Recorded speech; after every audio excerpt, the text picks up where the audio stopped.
কৃষি বার্তার বিভিন্ন পর্বে কৃষির আধুনিক প্রযুক্তি, নতুন পদ্ধতি সম্পর্কে আপনাদের তথ্য আমরা দিয়ে থাকি। আজও জানাবো একটা অত্যাধুনিক কৃষকের লাভের পদ্ধতি, অর্থাৎ ইন্টারক্রপিং পদ্ধতি। আমরা বর্তমানে চলে এসেছি উত্তরবঙ্গ কৃষি বিশ্ববিদ্যালয় এবং উত্তরবঙ্গ কৃষি বিশ্ববিদ্যালয়ের জমিতে আমরা দেখতে পাচ্ছি ইন্টারক্রপিং যেমন করা হয়েছে, পাশাপাশি কৃষকের জমিতেও এই বিশেষ প্রজেক্টের মাধ্যমে করা হয়েছে ইন্টারক্রপিং। সেখানে কৃষক কতটা লাভবান হচ্ছেন বা আজকের ভিডিও থেকে আপনারা কতটা লাভবান হবেন সেই সম্পর্কিত বিস্তারিত তথ্য নিয়ে আপনাদের সঙ্গে আমি দেবস্মিতা। কৃষি বার্তায় আপনাদের সকলকে জানাই স্বাগত। বর্তমানে আমরা আমাদের সঙ্গে পেয়ে গেছি এই প্রজেক্টের সিনিয়র রিসার্চ ফেলো মৌমিতা রয়কে। আমরা তার মুখ থেকেই এই প্রজেক্টের গুরুত্বপূর্ণ দিকগুলি শুনে নেব। আচ্ছা, নমস্কার। নমস্কার। যেটা জানতে চাইবো, এই যে আমরা প্রজেক্টটা দেখছি, প্রজেক্টের ব্যাপারে ছোট করে যদি বিষয়টা একটু জানান আমাদের। হ্যাঁ, আমি এই প্রজেক্টে সিনিয়র রিসার্চ ফেলো হিসেবে কাজ করছি।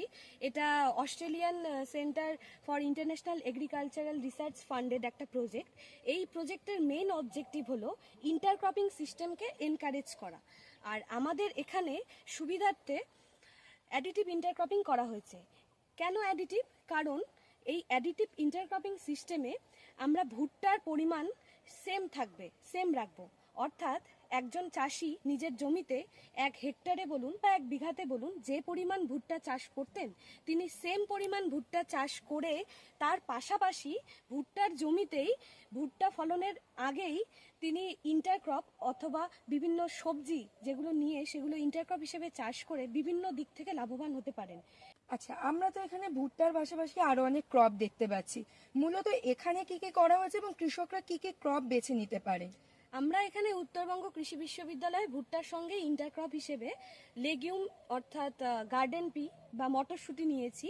আর একটা ক্রপ নিয়েছি যেগুলোর নিউট্রিয়েন্ট রিকোয়ারমেন্ট অনেক বেশি, যেমন বাঁধাকপি। এবং আর একটা আছে যেটা শীতকালীন আমাদের একটা সবজি, সেটা হচ্ছে ধনেপাতা। আর ফার্মার্স ফিল্ডে এই 3টে ক্রপ ছাড়াও আরও অনেক ক্রপ চাষিরা করছেন। শীতকালীন অনেক সবজি যেমন ব্রোকলি, লাল শাক, লাফা শাক, গাজর, এই ধরনের বিভিন্ন বিনস, মটরশুঁটি তো আছেই। আর তার পাশাপাশি ফুলকপিও করছেন। এই সমস্ত কিছু তারা করছেন। আমরা তো বিভিন্ন ক্রপগুলো শুনলাম, এই ক্রপগুলো সাধারণত কৃষকরা কেন করবেন, তাতে তাদের কি লাভ হবে আর কি? প্রথম কথা হচ্ছে যে ভুট্টা করার ক্ষেত্রে আমরা সকলেই জানি যে একটা ভুট্টা বীজ রোপণ করা থেকে ভুট্টা ফলন হওয়া অবধি মোটামুটি 140-50 দিনের একটা ডিউরেশন থাকে। তো সেক্ষেত্রে প্রথম 2 মাস ভুট্টা যখন ছোট থাকে, অর্থাৎ ভুট্টার বয়স যখন হাফ থাকে, ঠিক সেই সময়ের মধ্যে 2 মাসের মধ্যে আমরা এই সমস্ত সবজি কিন্তু হারভেস্ট করে নিতে পারবো। এবং হারভেস্ট করার ফলে কি হবে যে জমিতে ভুট্টা ওঠার আগেই চাষিরা প্রথমের দিকেই তারা এক্সট্রা একটা ইনকাম করতে পারবেন। সেটা যে কোনো শীতকালীন সবজি হোক, কারণ শীতকালীন সবজির একটা তো ডিমান্ড প্রতি বছর থাকেই। তো তারা যদি প্রথম 2 মাসের মধ্যে সেটা করে নিতে পারেন, তারা সেদিক থেকে কিন্তু একটা লাভবান হবেন। এবং লেগিউম জাতীয় শস্য যদি আমরা চাষ করি ভুট্টার মাঝখানে, তাহলে সেগুলো ভুট্টার শুধু নাইট্রোজেন সাপ্লাই কেন, মানে তার উর্বরতার দিকটাও শুধু বর্তমান সময়ে নয়, ভবিষ্যতের ক্ষেত্রেও মাটির স্বাস্থ্য রক্ষা করবে এবং অবশ্যই ভুট্টা ফলনের ক্ষেত্রেও সেটা কার্যকরী হবে। তো এই ধরনের ইন্টারক্রপিং কৃষকের জন্য লাভবান, বা কৃষকরা কি উত্তরবঙ্গের কৃষকরা বেছে নিচ্ছেন?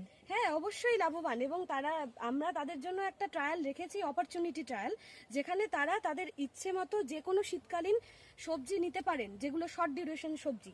শীতকালে তো অনেক ধরনের সবজি হয়, তো তাদেরকে আমরা সেই অপশনটা দিয়েছি। তারা নিজের পছন্দ মতো চুজ করতে পারেন এবং তারা করেছেন এবং করে লাভবান হয়েছেন। এবং তারা করে এতটাই খুশি যে পরবর্তীকালে এই প্রজেক্ট যদি নাও থাকে, তারা নিজেরাই এভাবেই ভুট্টা চাষ করে যাবেন। শুধু ভুট্টা চাষ তারা আর করতে আগ্রহী নন, কারণ তারা নিজেরা করে দেখে নিয়েছেন ভুট্টার পাশাপাশি সবজি করাতে তাদের জমির স্বাস্থ্য যেমন একদিক দিয়ে রক্ষা হচ্ছে, অপরদিকে তারা কিন্তু একটা এক্সট্রা ইনকাম করতে পারছেন।